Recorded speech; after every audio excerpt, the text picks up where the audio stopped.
mulai aja kali ya. Hmm, Ya, oke. mungkin nanti, selamat malam semuanya. Malam ini agak spesial karena ada 2 Eureka Woman host di sini yang akan chit-chat sama Mbak Mia. Ada saya sama Era Anderson yang biarpun midnight bela-belain nih gitu, karena topiknya menarik banget memang tentang toxic gitu kan. Kalau kemarin, kita bicara sama Mbak Mia, life coach bagaimana, mengidentifikasi gitu ya, hubungan toksik. Nah, kalau sekarang bagaimana melepaskannya. Nah, Mbak Mia silahkan. Boleh di-share nggak tadi, Hana? Nah, ini kemarin kan kita mengenali apa sih yang menjadikan sebuah hubungan toksik atau bagaimana ciri-ciri pasangan yang toksik. Nah, sekarang kita bicara soal bagaimana meninggalkan hubungan yang toksik karena di banyak situasi sepertinya sepertinya banyak orang yang susah keluar dari hubungan yang toksik atau akhirnya in and out gitu. Nanti kita bahas bagaimana cara keluarnya dan bagaimana menghindari supaya nggak terjadi keluar masuk kayak kayak aku aja waktu itu tuh sempet yang setahun setahun putus sambung yang ya itu sebenarnya juga relapse yang toksik ya. Boleh next, Mbak? Nah, sebenarnya kuncinya dari diri sendiri nih. Hal pertama yang perlu dilakukan adalah tanyakan ke diri sendiri. Yang pertama, apakah saya bahagia dalam hubungan ini? Atau apakah saya bahagia bersama dia? Dilihat yang perlu dicermati adalah perasaan perasaan seseorang yang ada dalam hubungan toksik itu ekstrim to ekstrim. Jadi ketika dia di love bomb, dia akan ekstra bahagia karena ya ampun kayak gitu kan. Ya ampun baik banget. Mungkin yang dilakukan istimewa, mungkin juga yang dilakukan sebenarnya nggak istimewa, tapi karena biasanya tidak diperlakukan baik, diperlakukan biasa-biasa aja menjadi istimewa. Jadi lihat, kalaupun ketika tanya apakah saya bahagia dan jawabannya bahagia, tapi lihat bahagianya itu sesuatu yang setiap hari dirasakan atau hanya sesekali tapi dibarengi dengan perasaan tidak bahagia atau tertekan. Kayak gitu. Kalau ngomongin bahagia, namanya orang jatuh cinta pasti bahagia kan. Tapi kalau dalam seminggu, bikin diary deh, dalam seminggu berapa kali bahagia, terus bahagianya karena apa, terus berapa kali nggak nyaman atau nggak bahagia dan penyebabnya karena apa. Kalau fluktuasinya sangat turun naik atau frekuensi yang tidak bahagianya lebih banyak, kan berarti dipertanyakan kebahagiaan dalam hubungan itu. Terus yang kedua, tanyakan juga apakah saya berhak berada dalam hubungan yang lebih baik atau apakah saya berhak punya pasangan yang lebih baik. Karena kadang-kadang yang membuat seseorang tidak bisa meninggalkan hubungan toksik adalah merasa dia kecil, merasa dia tidak berharga, merasa dia nggak layak dicintai atau merasa dia cukup hanya dicintai dengan cara seperti itu. Jadi coba tanyain apakah saya ingin yang lebih dari ini, apakah saya bisa ada di hubungan yang lebih baik, punya pasangan yang lebih baik. Next. Nah, seringkali ketika seseorang udah menemukan jawabannya, dia akan kembali atau menegasi jawabannya hanya gara-gara kalimat-kalimat yang dikatakan ini oleh pasangannya saat menyatakan ingin putus. Seringkali dibilangnya gini, kamu nggak akan bisa putus dari saya, kamu tuh butuh saya. Ingat ya, ciri-ciri pasangan toksik kemarin kan memanipulasi. Jadi kalimat seperti ini sering banget terjadi. Kamu nggak akan bisa putus dari saya, kamu butuh saya, atau nggak akan ada yang mencintai kamu seperti saya. Membuat kita ngerasa oh iya gitu, atau itu tadi kan cara yang agresif, atau bisa juga dia pakai cara yang pasif, misalkan please jangan tinggalin saya nggak bisa hidup tanpa kamu. Ketika biasanya perempuan itu kan naturally mothering ya, naturally itu kayaknya pengen pengen merawat, pengen mencintai. Ketika ada orang yang bilang saya nggak bisa hidup tanpa kamu, pasti dia langsung meleleh dan merasa berharga karena ada yang membutuhkan. Udah gitu senjata sesudah itu pasti akan bilang saya akan berubah. Nah, jadi buat teman-teman yang lagi at the age, yang lagi di ujung-ujung dan sudah memutuskan, ketika bicara muncul pernyataan seperti ini, perlu diwaspadai dan jangan direspon saat itu. Jadi kebanyakan dari kita ketika kita sedang emosional, itu jawaban yang dilontarkan adalah reaksi spontan di mana itu sebenarnya bukan yang benar-benar sudah kita siapkan. Misalkan kalau misalkan lagi genting nih, kalian bilang mau menyudahi hubungan, terus dia bilang kayak gini, bilang kamu nggak akan pernah nemuin yang orang yang mencintai kamu seperti saya. Dia akan mengungkit apa yang pernah dilakukan, atau dia bilang sayang saya nggak bisa hidup tanpa kamu, saya akan berubah, janji ini tuh. Jangan dijawab saat itu, tapi dibawa tidur dan balik lagi ke yang dua pertanyaan tadi. Saya bahagia nggak bersama dia, saya berhak nggak dapat yang lebih baik. Jadi jangan pernah menjawab permintaan atau pernyataan pada saat itu juga saat lagi emosional. Next. Nah, kalau kalau sesudah putus, menghindari supaya relapse itu ini yang perlu dilakukan. Yang pertama, stop kontak dia. Karena kayak orang lagi berhenti ngedrugs, pasti akan sakau. Dan kalau sakau pasti pengen pasti kangen. Kalau kangen pasti pengen ketemu. Nah, bahkan sapaan kamu lagi ngapain aja bahaya banget.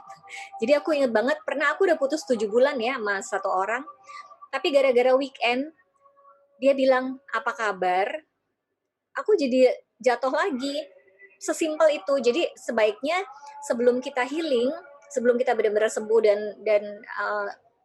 dan move on, itu stop kontak dia. Kalau perlu block dia di handphone, remove dia dari Facebook segala macam. Jadi kadang-kadang orang-orang seperti itu tuh melakukan blackmail. Jadi ada satu orang yang setelah putus sama aku posting foto-foto kita, atau padahal pas pacaran dia nggak pernah gitu kayak gitu, tapi ketika putus dia malah pasang, dan saat itu aku ngerasa oh my god, dia beneran sayang loh sama gue gitu. Jadi hindari hal-hal yang akan membuat kita second guessing keputusan kita. Jadi stop kontak, block dia, remove dari semua sosial media. Jangan tanya kabarnya, jangan lihat-lihat galeri foto. Jadi begitu putus, foto-fotonya kumpulin di satu galeri dan jangan lihat-lihat, atau kalau perlu di delete aja. Terus kumpullah sama orang-orang yang sayang kamu. Jadi reconnect sama teman-teman yang lama. Dulu ketika aku putus dari orang ini, akhirnya aku mulai terkoneksi sama teman-teman lama yang dulu memang aku jarang main, padahal mereka nggak ada masalah ya, teman-teman cewek. Simply karena ada yang dia takut kalau aku temenan sama mereka nanti aku jadi ngelawan dia, atau bahkan orang-orang yang sebenarnya nggak harmful buat kita, yang support kita juga.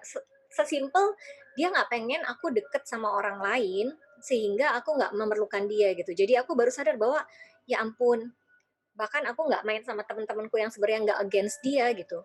Jadi kalau ada teman-teman yang ketika berhubungan terus mulai jauh sama teman-temannya, entah karena dilarang atau enggak, mulailah terkoneksi dengan mereka lagi. Buat diri teman-teman itu nggak ngerasa sendirian. Terus kalau mau nangis, nangis aja. Kenapa nangis itu perlu? Karena justru ketika dikeluarin, nanti akhirnya jadi cukup. Yang perlu diingat adalah teman-teman makin lama akan makin jarang nangisnya over time. Tapi caranya dengan lakukan yang pertama dan kedua tadi, stop kontak, hangout sama teman-teman yang disayang.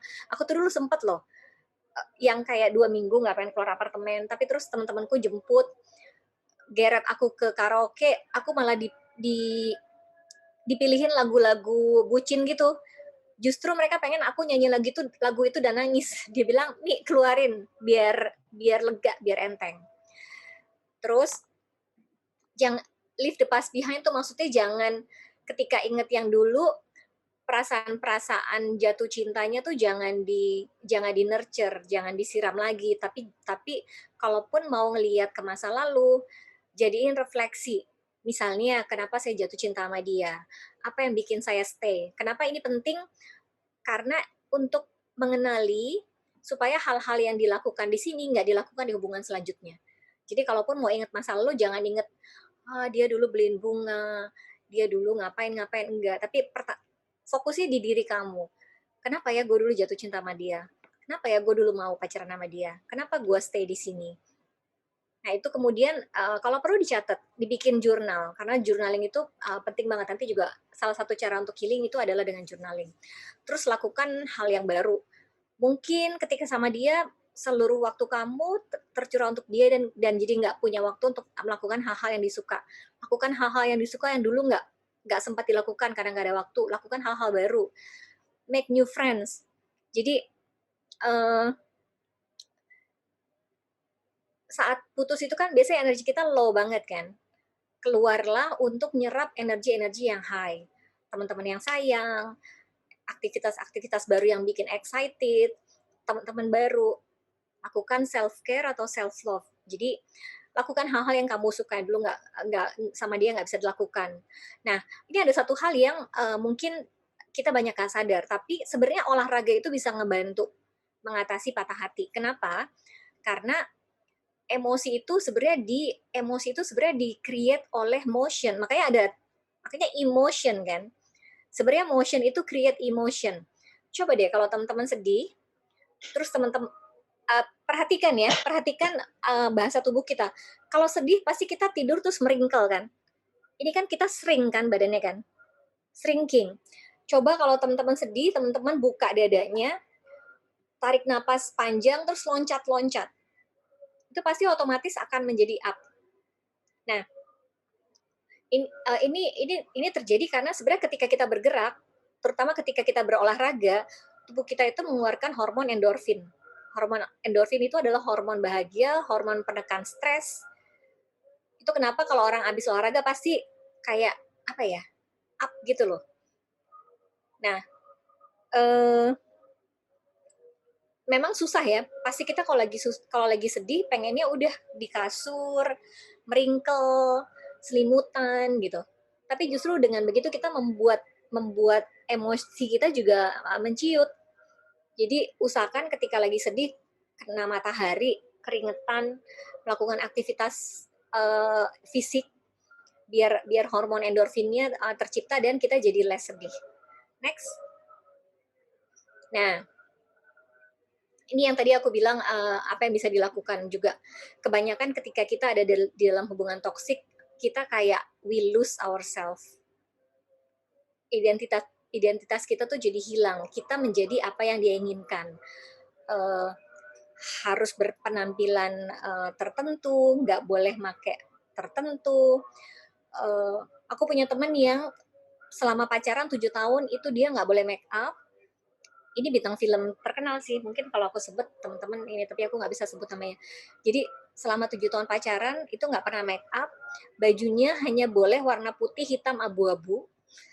Akhirnya waktu dia datang ke aku dengan mata bengkak karena dipukulin, aku bilang, buang semua kaos hitam kamu itu, terus pakai baju berwarna.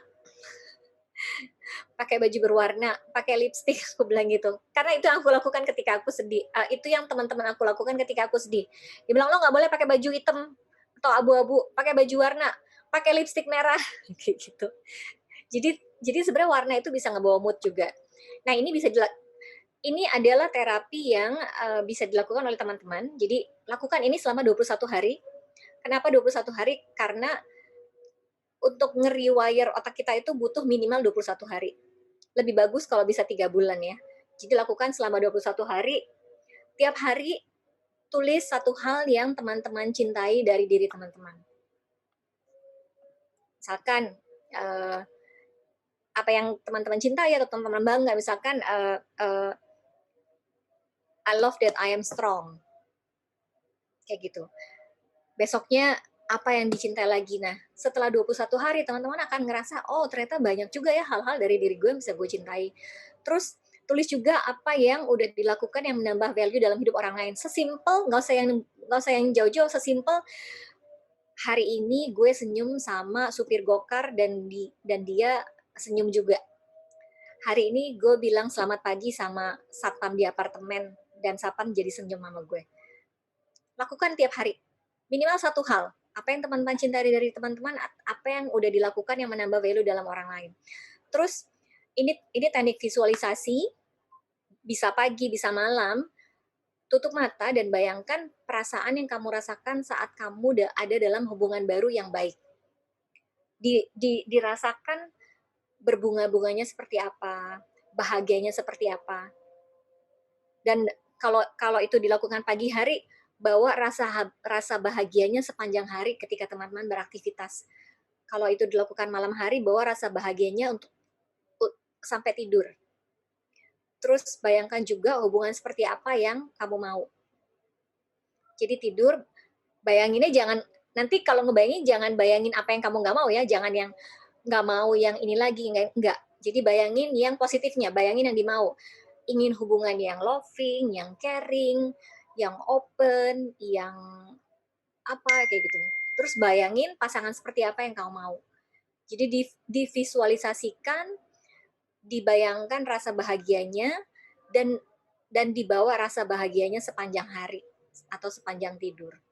Kalau mau tanya-tanya silakan hubungi saya, ini Instagram saya.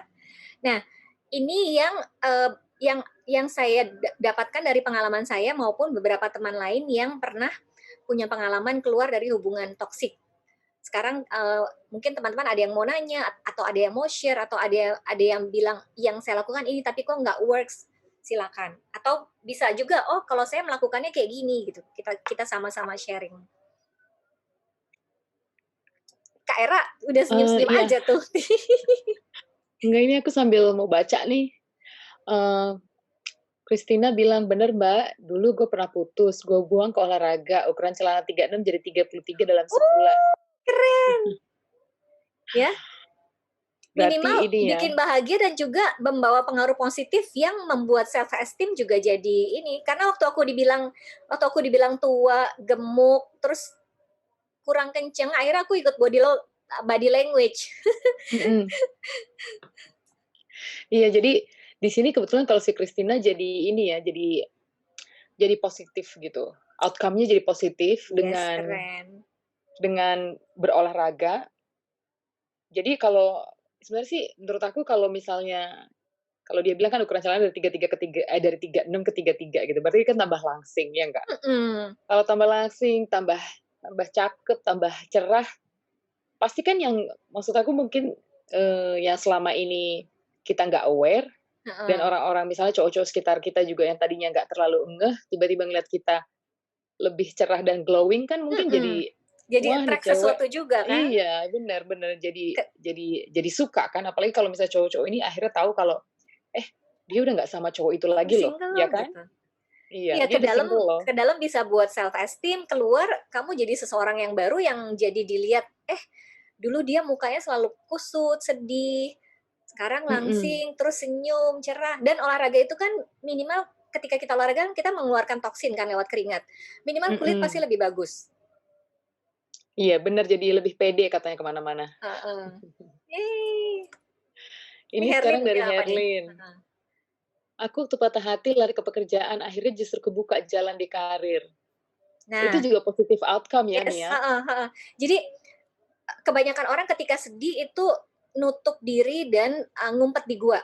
Padahal ketika kita sedih dari sendirian, kemungkinan kita terperosok lebih dalam tuh lebih tinggi. Makanya keluar ketemu teman, keluar mengerjakan hal yang baru atau kerjaan atau olahraga. Jadi emang usahakan keluar, jangan sendirian. Tapi Mia, tapi outlet yang positif. Iya, tapi kadang-kadang kan kita jadi gini, misalnya kayak Herlin, mungkin jadi terbuka jalan di karir, terus jadi makin cerah karirnya. Terus dia jadi gini, cowok nanti dulu deh gitu. Mungkin iya, atau justru mungkin ketika dia karirnya bersinar, orang-orang yang dulu ngelihat dia datang ke kantor dengan lesu, nggak bahagia, tiba-tiba ngelihat potensinya dia, ngelihat dia yang lain, kan artinya citra diri kita juga jadi berubah kan. Gitu. Udah gitu kalau misalnya karirnya bagus, standar ke laki-laki jadi beda kata Herlin. Yes, benar. Akhirnya ketika apa yang kita lakukan diapresiasi, konsep diri kita naik, akhirnya standar kita juga naik. Gitu. Pokoknya inget-inget ya teman-teman, never settle for less. Jadi kalau putus dari cowok yang levelnya segini, jangan sampai nanti di hubungan yang baru sama atau lebih rendah. Don't settle for less, aim for higher. Ini Christina lucu nih. Dia bilang, Sekarang dia kabur dari hubungan toksik menjadi single parent, mukanya lebih cerah kata teman-temannya, terus dulu dulu katanya kusam dan tuir banget. Iya, Mbak, bener. Jadi, aku kan juga ada di komunitas Save Janda ya, sama, Mbak Mirna juga.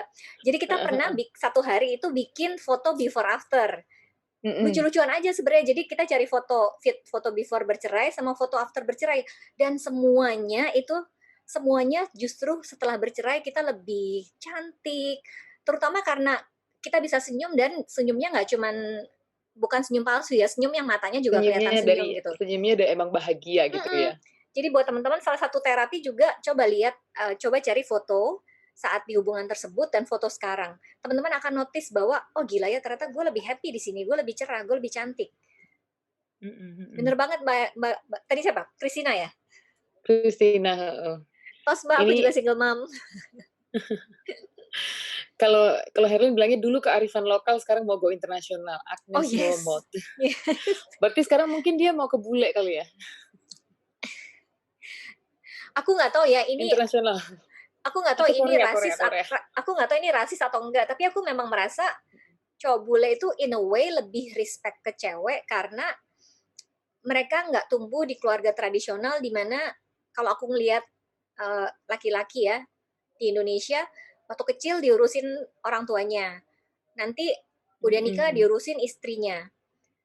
Jadi buat aku ketika pertama kali aku pacaran sama bule dan dia masak buat aku dan setelah masak dia cuci piring, aku yang wow, Mhm. gue nggak pernah dilayanin sama laki-laki gitu. Dan dari situ aku bilang, Mhm aku mhm. kayaknya udah gak pengen sama orang Indonesia.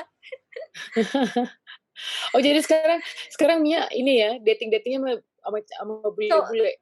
Cowokku orang orang Australia di Sydney. Kita udah 9 Oh, bulan gak ketemu. di Sydney juga? Iya, di Wolai Creek dia. Wah, di mana? Wolai Creek. Wolai Creek. Oh, Heeh. rada jauh sih dari aku. Wolai Creek itu lebih dekat ke airport ya. Iya, heeh, dekat. Ya Iya. sudahlah, nanti kalau, border-nya open, Mia ke sini kita ini hangout bareng ya. Iya dong, kita ini kopi darat. Iya, betul betul. Ini ada Tita Nah nih, Hadiana. nah iya, karena patriarkinya di Indonesia masih kental banget, nggak sih Mbak, katanya. Kayak dulu ajaran Jawa, kan wanita itu di dapur, sumur, kasur doang. Mhm.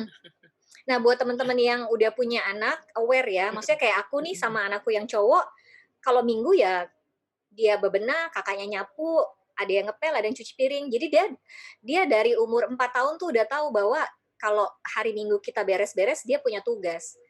Kayak gitu. Dia sekarang umur 12 itu udah bisa goreng telur, masak Indomie, cuci piring, pasti kalau makan dia cuci piring sendiri. Jadi jangan treat anak laki-laki beda dengan perempuan dan jadikan kerjaan rumah tangga bukan kerjaan yang berbasis gender.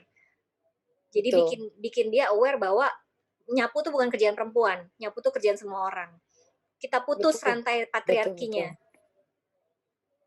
Kayak di negara barat tuh sebenarnya, memang kayak gitu ya, Mia? Maksudnya cowok sama cewek ya sama-sama bisa gitu karena mereka Hmm, memang hidup mandiri kan, mostly mhm, kayak umur 18 mereka udah keluar dari rumah, entah ya, kuliah atau gimana gitu kan. Jadi mereka mau nggak mau ya harus bisa yang mungkin tadinya masih diurusin mamahnya harus bisa masak sendiri, mau masak apa aja kayak gitu kan, iya akhirnya iya, jadi bisa gitu kan. Terus iya, tinggal sendiri terus apa nyewa tempat bareng akhirnya ya jadi bisa masak, bisa bersih-bersih gitu. iya, Dan, aku kan punya ipar yang anaknya 3 cowok semua, dia juga udah ngajarin, dia bilang gini ke aku, "I want them to be a good husband for their wife," katanya gitu. Terus iya, aku bilang, "Wah enak dong nanti yang jadi istrinya mereka, karena mereka kan, ini ya, ngerti kerjaan rumah segala macam," kata dia, "Iya," katanya gitu. Jadi memang tapi nggak semua bule juga ini sih, semua bule kayak yang yang tadi Mia bilang, iya iya, ada juga yang maunya nge-treat dilayanin. kita bener, ada juga yang konteksnya gini, begitu married sama cewek Asia, mereka tahu cewek Asia itu ngelayanin.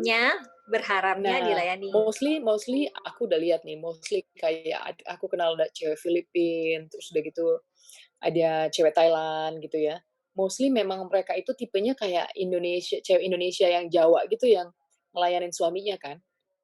Mhm, Nah, terus nyampe sini, maksudnya mungkin awal-awal, ya sebagai cowok mereka ya berlaku seperti seperti, kebiasaan mereka, maksudnya seperti kebiasaan mereka sehari-hari yang misalnya nge-treat cewek, terus udah gitu yang Mia bilang masakin buat ceweknya, akhirnya cewek-cewek ini ke-attract gitu kan.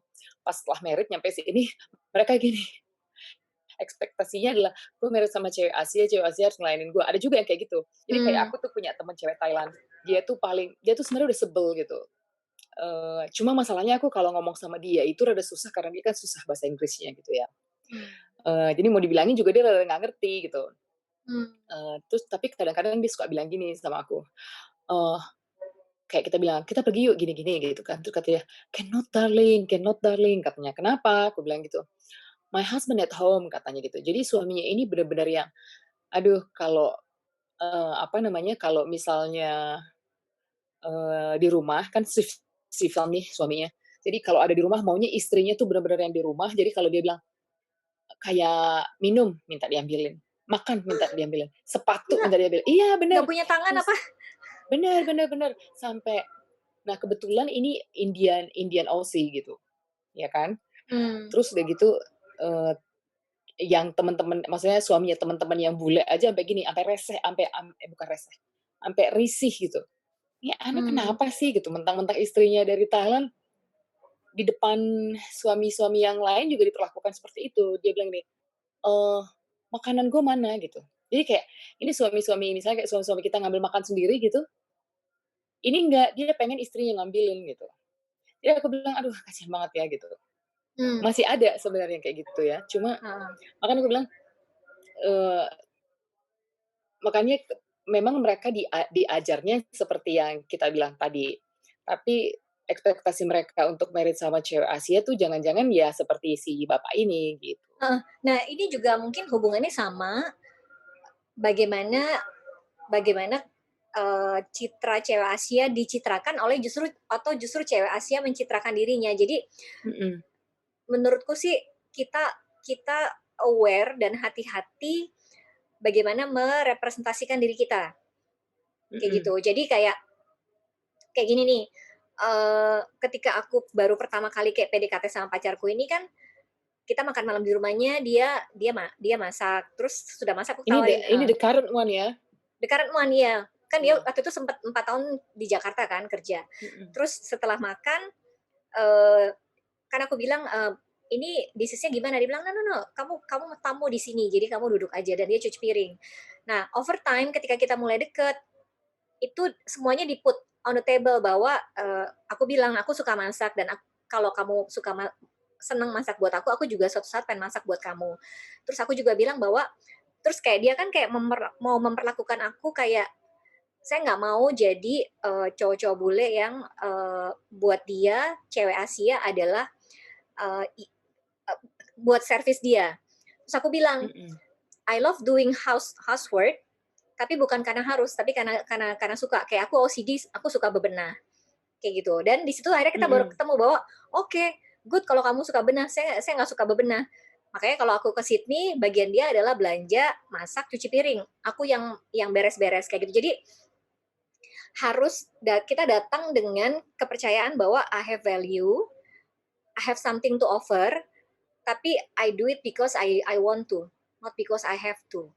mhm, Kayak gitu. Jadi mhm. kasih tau ke dia bahwa kalau saya bikinin bikinin kamu teh karena saya pengen bikinin kamu teh, bukan karena saya merasa sebagai perempuan saya harus bikinin teh, kayak gitu. Mhm, bener kayak aku sama suami aku nih, jadi, eee, tiap pagi itu justru yang biasa bikin kopi itu dia. Jadi misalnya bilang, "Do you want coffee?" "Yes," aku bilang gitu kan. Terus kalau aku lagi manyun, aku kadang-kadang nggak jawab gitu.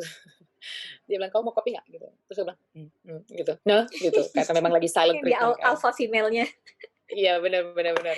Tapi, jadi kalau misalnya kita lagi diem-dieman gitu kayak nggak ngomong gitu, aku lagi males ngomong sama dia, dia tahu poinnya itu di besok paginya pas dia nawarin kopi, pasti aku mau sebutin, "Oke," gitu. Karena aku emang Hmm, harus minum kopi pagi-pagi gitu. oke. Nah jadi, tapi kalau misalnya malam gitu kita lagi nonton TV, terus udah gitu, aku mikir, "Aduh pengen minum teh nih," gitu kan, sambil sambil nonton TV gitu. Terus nanti dia, bilang gini, "Kau what do you make?" Kata dia gitu, "Cup of tea," aku bilang gitu. Terus kata gini, "Could you make me one?" Kata gitu. Terus aku bilang, "Iya," gitu kan. Ya itu baru, karena dia memang minta gitu kan. Iya, Tapi nggak keharusan yang, bikinin gue kopi, bikinin gue ini, enggak gitu sih. iya. Iya, jadi Jadi teman-teman jangan mungkin jangan takut untuk nolak atau jangan takut untuk mhm, ngungkapin, kuncinya tuh mulai dari kita. Kalau kita mau sesuatu kita harus berani minta. Kalau kita nggak setuju sama sesuatu kita harus berani bilang. Kadang-kadang, kalau nggak mudeng juga gimana, Mia? maksudnya nggak mudah gimana?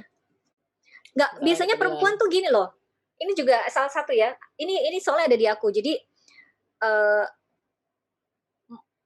kebanyakan perempuan, karena termasuk aku juga, berpikir kalau kalau nggak mau melakukan sesuatu, tapi terus merespon dengan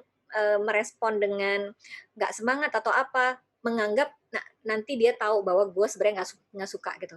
It doesn't work. Kalau kamu nggak suka sesuatu bilang gitu. Karena laki-laki itu bukan mind reader. mhm, Jadi dulu dulu tuh aku dalam perjalanan kan sekarang udah 3 tahun, jadi udah saling tahu. Dulu tuh aku sering kayak dia minta apa, aku nggak suka melakukan, aku melakukan sambil cemerut gitu. mhm, Nah, aku bilang, mestinya kan kamu lihat, saya tuh tadi pas kamu minta nggak jawab. Mestinya kamu tahu saya nggak mau. Dibilang, no Mia, I'm not a mind reader. Dia bilang, if you don't like something, tell me. If you like mhm, something, tell me gitu. Jadi ingat-ingat juga ya, perempuan-perempuan, laki-laki bukan pembaca pikiran. mmm. Iya, benar benar. Kadang-kadang kita berpikir, you should you should You should sensible know. gitu. You Iya, should you know. should sensible, you should know gitu. Tapi ternyata enggak gitu. Kayak misalnya aku bilang, eee, "Bantuin gue kok cuci piring," gitu. "Oh yeah, of course," kata gitu. Nanti dia bantuin gitu cuci piring, beneran, nggak ngedumel, nggak apa gitu. Hmm, Padahal aku udah ngedumel nih cuci piring gitu kan, karena cuci piring bisa sampai 4 kali gitu kan sehari. ya. Nah, terus udah gitu, eee, apa namanya, padahal itu cuma masuk-masukin ke dishwasher doang, terus udah gitu ngering-ngeringin kan. Hmm. Nggak, it's not really like a big deal gitu. Tapi tetep aja kalau nggak dibilangin, nggak ngeh, kadang-kadang dia ngeliat piring tumplek-tumplek gitu, kayak emang Iya, nggak ngeh gitu. iya. Nah, Heeh. pas Iya, aku iya, iya. bilang, baru dia bilang ini, "Oh yes," gitu. Baru tahu gitu, kalau piring tuh numplek di depan meja, di depan apa namanya, di meja dapur gitu. Iya, Terus aku bilang, jadi "Nggak ngelihat ya?" daripada cemberut atau banting-banting, Bener, mendingan mendingan dibilang. bilang, sayang, kayak aku kan orangnya OCD gitu, dia kalau kayak misalnya habis Mhm. minum, kopinya udah habis atau apa, nongkrong aja di meja, karena aku nggak betah liatnya. Terus aku tuh kayak yang ngasih-ngasih kode-kode gitu, kamu kenapa nggak bilang aja? Iya, di situ di meja.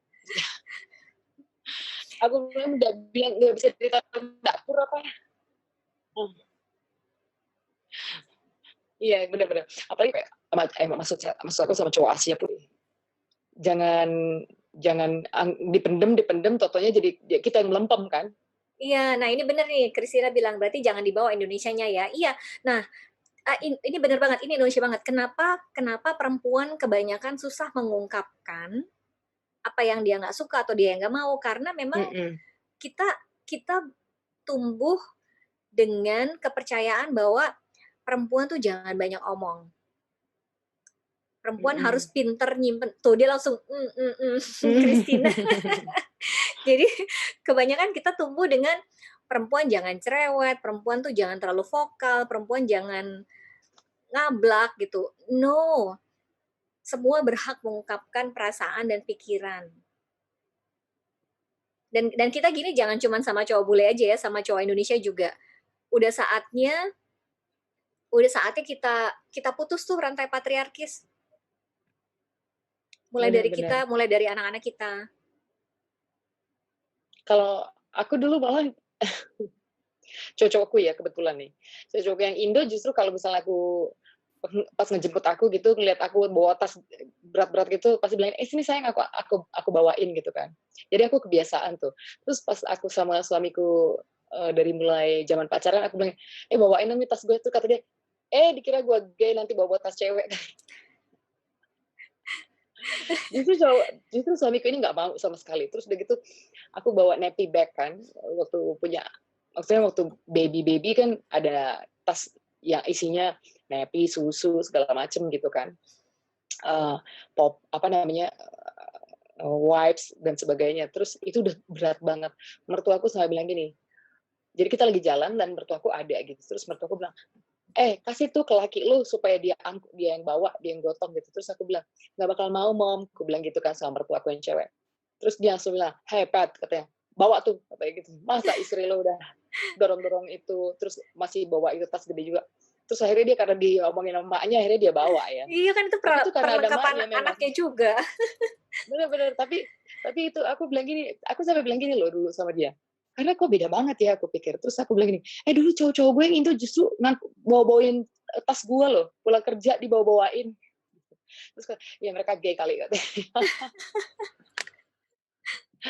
Aku bilang enggak, kok udah terbukti. Oh ya enggak lah. Tapi ya beda-beda ya, beda-beda. Kita harus tahu juga sih, maksudnya kayak model suami aku, oh ya bukan tipe yang mau ngebawa-bawain atau bukan tipe yang gimana gitu. Kalau mantanku yang tipenya, sini aku bawain ini itu gitu. Ada plus minus lah menurut aku sih ya. Nggak Bener nggak? perlu. Carinya jangan yang bawa-bawain, carinya yang beli-beliin aja sekarang. Betul. Oh iya, aku ini ada pengalaman. Jadi dulu aku punya mantan orang Prancis kan ya. Jailah. Ini cerita mantan jadinya. Ini harusnya jadi cerita mantan ya judulnya ya. Ini kok Yang lain boleh juga loh kalau mau cerita. Ini tentang hubungan toksik ya, melepaskan kok jadi cerita mantan-mantan era. Tolong ini diperjelas. Ini waktu itu ini kita lagi ngomongin soal beli-beliin. Jadi dia ini memang apa aja mau apa atau apa gitu kan. Terus aku bilang gini nih, aku punya temen nih kayak gini-gini gitu kan. Terus aku bilang, matre ya, aku bilang gitu. Terus kata dia gini ke aku, cewek matre itu wajar, kata dia gitu. Kan mereka butuh buat makeup, buat ini, buat itu, biar cantik. Aku langsung gini, gila cinta banget aku sama dia. Dia bilang cewek matre itu justru wajar, kata dia. Yang bilang cewek matre itu justru cowok karena mereka nggak mampu ngebiayain ini cewek. Kalau mampu, dia nggak akan bilang ini cewek matre. Bener nggak? Itu sebenarnya make sense juga ya. Bener kan?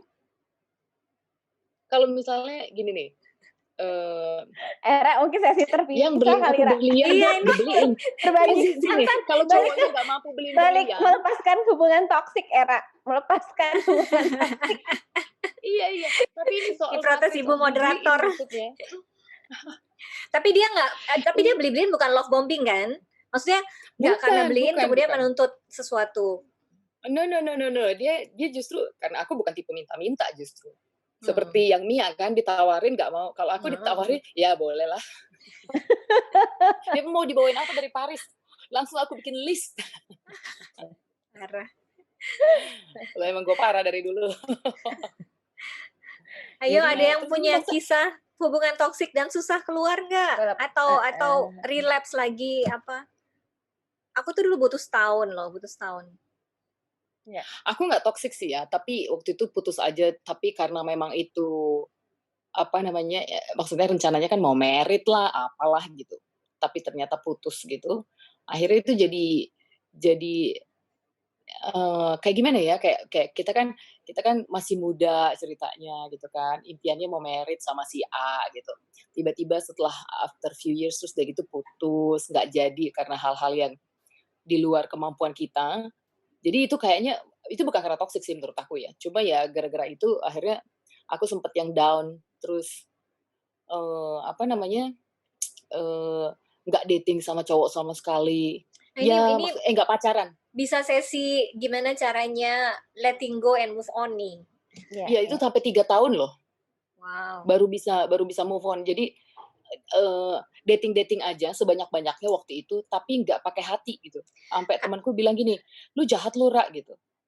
Katanya sih balas dendam kali ya. Katanya move on itu butuh 2N+1 atau apa deh. Jadi hormon cinta. Jadi ketika kita jatuh cinta, hormon yang dihasilkan itu akan stay selama sekian lama. Ada rumusnya. Jadi kalau hubungannya 2 tahun, hormon cintanya akan stay berapa lama kayak gitu. Jadi memang takes time. Tapi perlu dicari tahu gimana caranya mempercepat. Mungkin kalau buat yang di dalam hubungan toksik ya, susahnya itu karena ya ini aku juga ngalamin sendiri soalnya.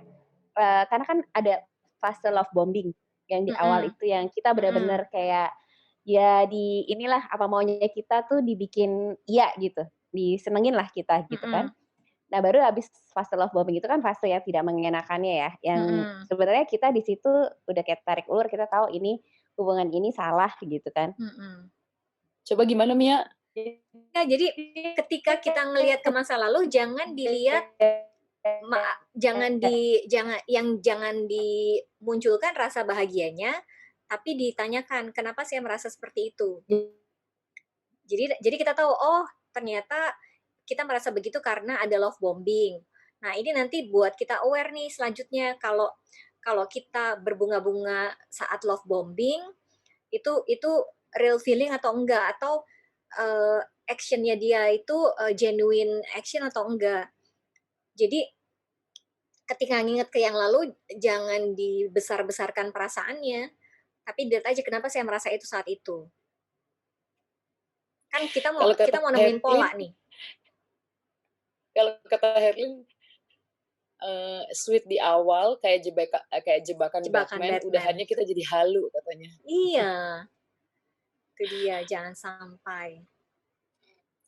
Iya, tapi memang sih, untuk move on itu memang susah ya. Kebetulan ini aku cerita lagi nih ya, kebetulan setelah aku putus, aku ketemu lagi after years gitu, after few years terus aku somehow waktu itu, eee giginya dibehel, jadi nggak bisa makan, susah gitu, terus aku jadi kurusan banget, aku tuh kurus banget deh waktu itu jadinya.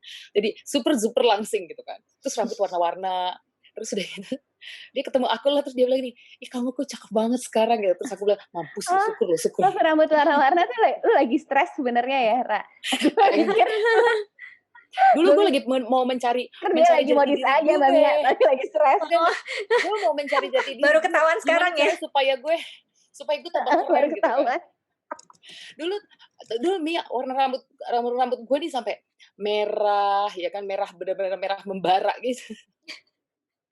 Terus merah kuning, kadang temen gue ngeliat gini, "Aduh kok kayak jambul ayam sih Ra, lo kayak Sule lo Ra," gitu. Bilang, "Enggak, gue tambah cakep." Halu Pede. dia, Tapi itu halu. pedenya jadi bener loh, pedenya jadi muncul kan. Karena karena kita hidup buat diri kita sendiri, kita nggak mikirin orang, nggak mikirin pasangan kita bilang, "Aduh kamu, eee, nggak bagus pakai itu," atau kamu ini," gitu. Karena kita pede kan.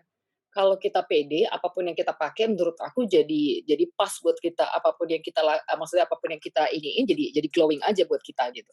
Kalau misalnya kita udah pakai nih, kayak aku nih udah pakai baju putih gini gitu, terus udah gitu suamiku misalnya bilang nih, "Kok lo kayaknya gendut banget ya?" Akhirnya kita mau keluar kan jadi nggak pede, bener nggak? Gue Mhm. salah pilih baju ya, ini gimana ya gitu kan, akhirnya jadi kita ganti atau apa gitu. Tapi kalau misalnya nggak ada yang ngomongin, nggak ada yang apa, kita keluar kita pede dengan baju ini, mungkin pas di luar orang bakal gini, "Cakep ya si Mbak itu," gitu kan. Bener Mhm. nggak? Karena Iya, aura atau pede kita itu. iya, atau kalau kalau misalkan gini, kadang-kadang kita melihat, eee, kritik itu di take it personal. Jadi sekarang aku sekarang men-treat kritik itu sebagai feedback.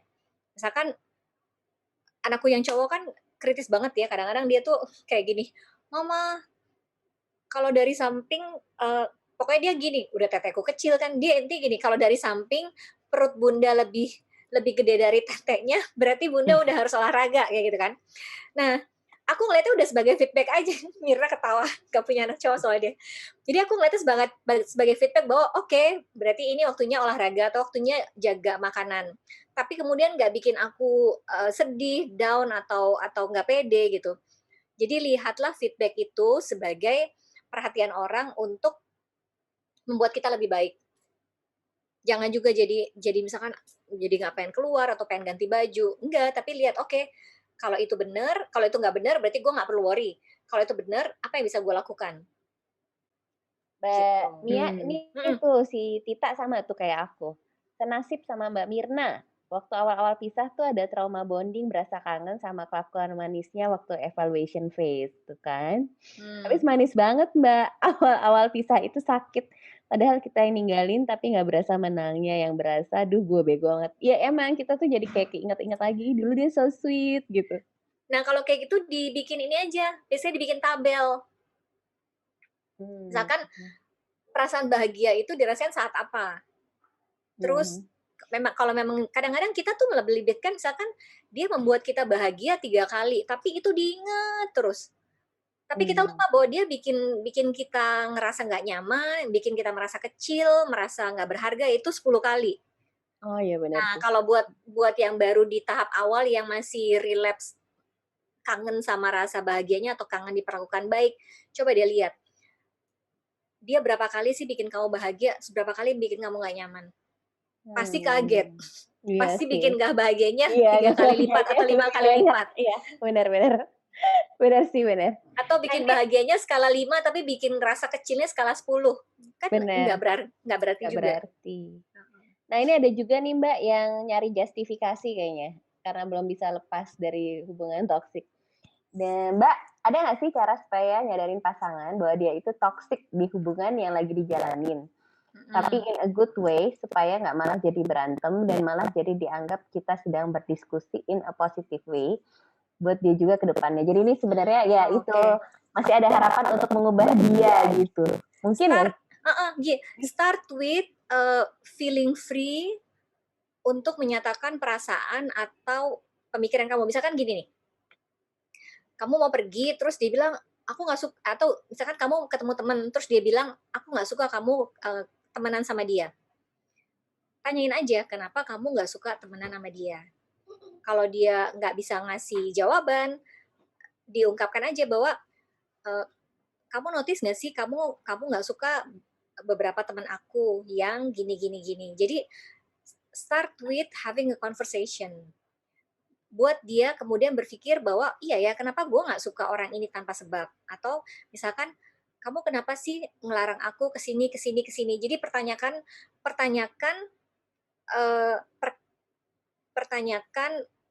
aktivitas permintaan dia atau perkataan dia yang membuat kamu nggak nyaman. Lihat responnya gimana ketika dia menjadi emosional, dia dibuat notice atau dibuat aware bahwa kamu nggak sih kalau aku ngomongin ini kamu jadi emosional. Sebenarnya kenapa? Kayak gitu. Jadi kita nggak melabel dia dengan toksik, tapi kita membuat dia bahwa yang dilakukannya itu tidak beralasan atau bukan sesuatu bentuk hubungan yang baik gitu. Nggak ada orang yang mau dibilang kamu tuh toksik ya soalnya kamu ngelarang aku sama ini. Enggak, jangan. Nggak ada orang yang mau dilabel. Tapi pertanyakan kenapa ya kamu ngelarang aku main sama ini. Jadi ke perilakunya ya. Ke perilakunya. Jadi bukan kayak orangnya. Bukan orangnya. Jadi kayak waktu sama si cowok Amrik yang itu kan aku tanya, kamu kenapa ya tadi ketika dinner dan saya ngobrol kamu kayak nggak suka dan malah kayak dia tuh ini nahan paha aku gitu, kayak ngasih tanda aku supaya berhenti gitu. Jadi aku balikin bahwa bukannya dulu kamu bilang kamu suka saya karena saya outspoken, saya bisa punya pendapat kayak gitu. Oke. Nah ini ada tips juga nih dari Herlin. Mantan aku jadi gay, jadi kalau ingat sweetnya ingat bencongnya aja biar gak kangen. boleh tips ya. Jadi tadi ya bikin skala ya tadi ya Mbak Mia. Iya, ya? bikin tabel bahagianya kapan, kenapa, nggak bahagianya kapan, kenapa, terus lihat banyakan mana.